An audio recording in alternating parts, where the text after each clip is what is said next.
کہ فاطمہ علی تنگ دست ہیں، ان کو سوال کر کے رسوا نہ کرنا.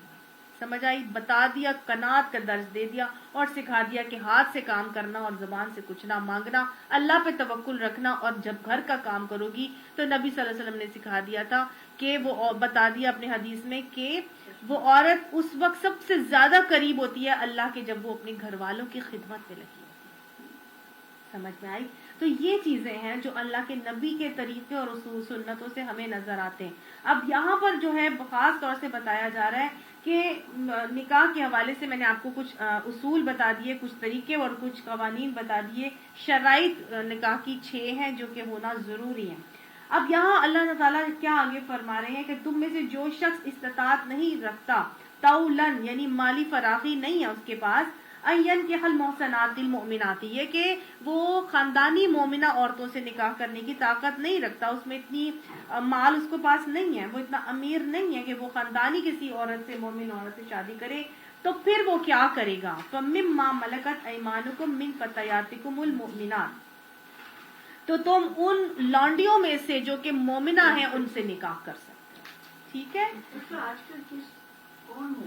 آج کل تو نہیں ہے نا، آج ہمارے پاس لانڈیاں تو ہے ہی نہیں.